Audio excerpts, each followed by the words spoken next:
So the Democrats are really not taking this annihilation, and it was an annihilation. They just announced Arizona yesterday, and now Trump leads the electorals 312 to Kamala's barely hanging by a thread. He won all the swing states, and they are just absolutely pointing the fingers at each other. It's not looking good. They're devouring each other. But what I'm about to share with you, I think takes the cake. And I honestly believe, stick around, I'm going to show it to you in a second. I honestly believe if they actually carry out what is suggested in this video, I think it will confirm and cement their long list of L's and defeats for decades to come. But first, let me share with you a couple of examples of how they're absolutely not taking any accountability. They're not looking at why, the real true hard facts as to why they lost, but instead they're literally going at it with one another, pointing fingers at everybody else but themselves and devouring each other. Watch this. I mean, I'm not on anyone's payroll. I'm not beholden to anyone. That's why I'm here telling the truth. I'm not here to gaslight anybody. This is just the truth. And what is the truth? The truth is this is just an epic disaster. This is a $1 billion disaster. Actually, it was $1.018 billion, I think, right? There were $20 million or $18 million dollars in debt. Right. It's incredible. And I raised millions of that.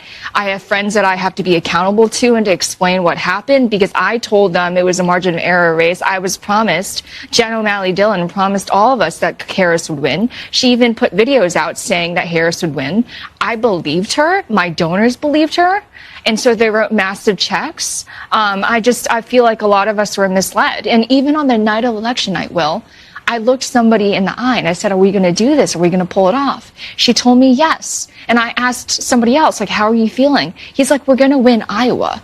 And I was like, what? Do you think, did they believe this going in? Was there a real sense of false confidence on the side of Kamala Harris? Or did they know they were in store for disaster? I was wondering about that. I was like, I asked them, are you privy to internal numbers that I am not seeing? Because I study this so carefully, and I just wasn't seeing any basis for that level of confidence. And I also want to remind our viewers that, the Trump campaign was touting all of these incredible empirical data weeks before election night. What Harris is touting was the door knocking. She didn't say anything really about early voting. Now I know it's because there was nothing much to say. So yeah, it was the door-to-door ground game, to quote Jon Stewart, the vaunted ground game. I mean, Jon Stewart was the only one who actually said, we are a bunch of idiots. We're a bunch of morons. I give credit to him, even though I don't like him. I don't think he's funny. I mean, he's funny sometimes, but listen to what Van Jones said. This is another example of why the Democrats, who I think should spend a long time in introspection and really take a hard look at why they didn't listen to the American people. They're blaming everything but themselves. Listen to what Van Jones says on CNN. Here's how we got beat. We got beat because the Republicans and the conservatives built a different media system that had to do with online, had to do with podcasts, had to do with streaming platforms, and they were spending their money there. We were laughing at them and knocking on doors in Philadelphia and Detroit. It's like, there's no Trump people. They're not dropping literature. They're not knocking on doors. In fact, it was laughing like, oh, Elon Musk and Charlie Kirk with their PACs don't know what they're doing. We were making fun of Donald Trump for having thrown away his ground game and doing some weird stuff online. We thought that they were idiots. It turned out we were the idiots. We woke up in a body bag because while we were knocking on doors, they were making these phones into 24-hour-a-day political weapons for themselves. And so we got outflanked, outplayed, outbeat by people who told us the whole time that they knew what they were doing. Sure, that's the reason that you got beat. I mean, there's some truth to that. But again, I don't care how much weaponization you turn your phone into. I don't care how many podcasts, which she did go on a few podcasts, even though they were terrible. Every time this woman opened her mouth, her approval ratings went down, and it just confirmed why in 2020 she dropped out before Iowa during the primaries. And not only was she dead last, but she had negative. She was in the red as far as approval ratings. You could put her on Rogan. You could have Elon Musk and the entire X apparatus behind her, which will never happen. It doesn't make a difference. You put lipstick on a pig It's still a pig, Van. Hey, here's probably the most, unbelievable example of the liberals melting down and blaming everybody else but themselves. I don't even know who this guy is. So apparently he's some sort of liberal comedian. I have never heard of him, never seen him. I have no idea who he is. I was never aware of this guy. But he just absolutely breaks down on live television on CNN against Scott Jennings, which I think most of us respect, who is a beautiful counterpoint on CNN, which is one of the worst networks of all time. But just listen to this unbelievable, unhinged meltdown by God knows. If you know who this guy is, I have no idea. Watch this. If you look at the arc of the Biden presidency, he was in really good shape until August of 2021. When Afghanistan happened, he went under 40, she went under 40, and they really lived there until the end of the presidency. He's still there. Why? Look, I'll tell you why. Because he ran and told us that the adults were back in charge, and that was the opposite. Yeah, they of were that. because Donald Trump was a child. And you know what else? Yeah. And you know what else? The fact that they wouldn't give these 13 service members' families the time of bullshit, day. Dude. The time of day. I'm sorry, but Donald Trump hates veterans. He called them suckers and losers. He did. He absolutely, he has his whole life. He has his entire life. I know you're super emotional. Of course I am. I'm terrified. I'm telling you, the political reality is that when they made that decision, it doesn't matter. But you don't admit that Donald Trump hates veterans. You don't admit it. You deny a man, Chief John Kelly, a Marine. You say he lied. You're still campaigning. You say he lied. It's not over. It'll never be over. I want to hear what It'll never be over. You wish. The political reality is when they made that decision and everyone realized, oh my gosh, these aren't the competent adults that we were promised. Donald Trump is. And then when you pile on top of it the decisions that made inflation worse, it was a compounding interest of political crap over time that they could never get out of, and that's how she lost the race. There was a bipartisan consensus to get out of Afghanistan. That wasn't the point. It was the way it was done. Decision to get out hold on. It was the implementation. It was the fact that they took out our soldiers first instead of last, which is you would think would be common sense. And again, it's like you said, we thought the adults were in the room. That's why people voted for Biden. A return to normalcy, a return to competence. He's a lifelong public servant. We thought we're going to get normal, we're going to get competent.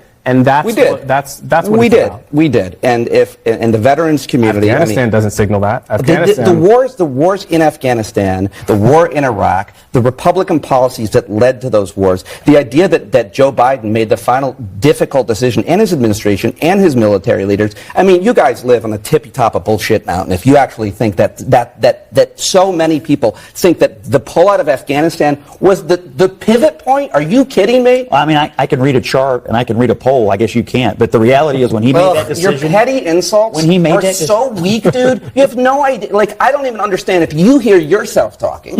Look, you can laugh all you want, but like, I can't read a chart. Like, it's just so hacky. It's so uninteresting. Look, the reason that we brought this up is because that was from a Democratic...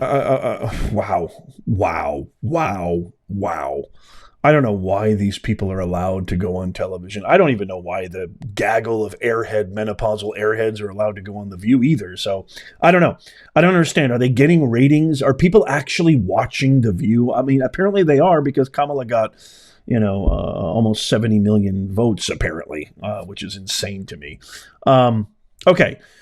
Let me know what you think of that absolute insanity. And by the way, they're still perpetuating lies. Donald Trump loves veterans. He never called them suckers and losers, not even close. That's a total lie, just like Charlottesville, just like Bloodbath, just like the border bill, just like everything. They just keep propagating the lies. Now, so they're devouring each other. They're not blaming, the rightful people. They're not blaming the rightful lack of policy, the rightful sham campaign. They're not blaming the rightful propagandist media. They're not blaming anybody who actually should be held accountable, right? And then to top it all off, this just came out today, which has actually been floating around, and Scott Jennings calls it appropriately. Watch this video right here. If what is suggested in this video ever comes to fruition, it is literally the death of the Democrat Party. Watch. Is looking for. That is my question. I'll start with you. Joe Biden has been a phenomenal president. He's lived up to so many of the promises he's made. There's one promise left that he could fulfill, being a transitional figure. He could resign the presidency in the next 30 days. make Kamala Harris the president of the United States. Whoa. It would absolve her from being able to from having to oversee the January 6th transition, right, of her own defeat, and it would make sure that it would dominate the news at a point where Democrats have to learn drama and transparency and doing things that the public want to see. Is the time. This is the moment for us to change the entire perspective of how Democrats. Okay, this has now jumped from an internet meme to a Sunday morning show. Jamal's out here right now. Congratulations. Season of House of Cards. I thought you were going to say, what about the Supreme Court? That's also out there. Well, the Supreme Court might happen. I don't know if it will, but I think this is. You guys bypassed the democratic process by installing this puppet Kamala. You didn't have a primary. You executed a coup on a sitting president who I guarantee with every fiber of my being, even in his vegetative state, I don't think he would have won, but I think he would have came a lot closer than Kamala did. After that failed, now you're floating around the idea. And by the way, he's not the only one. That's a nationally televised show, by the way. Dana Bash, CNN. Sadly, and hopefully now with Trump and the American people voicing their concern and making their voice heard on Tuesday, November 5th, hopefully, live stream media, which CNN is at the forefront of, MSNBC and others, to name a few, will be decaying a very, very slow death, hopefully faster than slow. Now you want to just anoint her the first female president? She didn't earn a vote, a primary. You executed a coup. You installed her as a puppet nominee.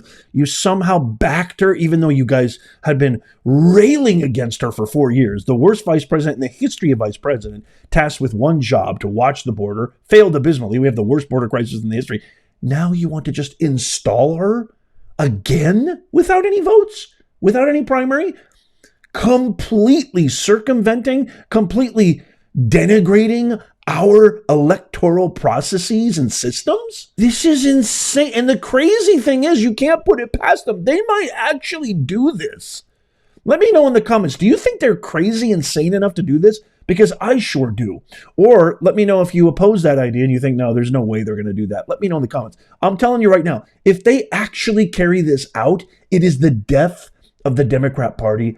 Hasta la pasta. See ya. Wouldn't want to be ya. Bye-bye. Toodles. It's all over. And did you hear what Scott Jennings said?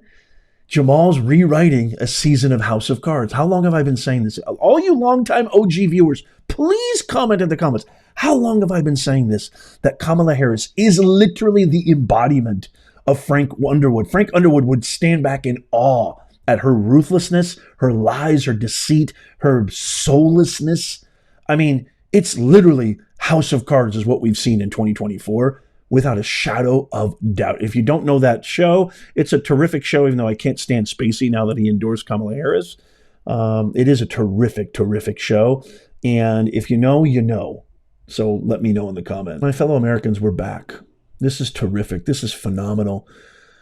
I am so proud of you guys. I'm so proud that you made your voices heard on Tuesday. And I'm so proud that not only do we have the greatest return, the greatest political comeback in the history of America, we have our rightful president back, sitting as the commander-in-chief. We also have the Senate and we also have the House. It's time to clean house.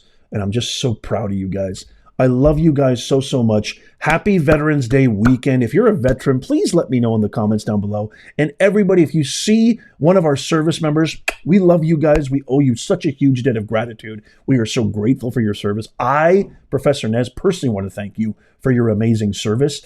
Shower them with love in the comments right now. Thank you guys so, so much. We love you.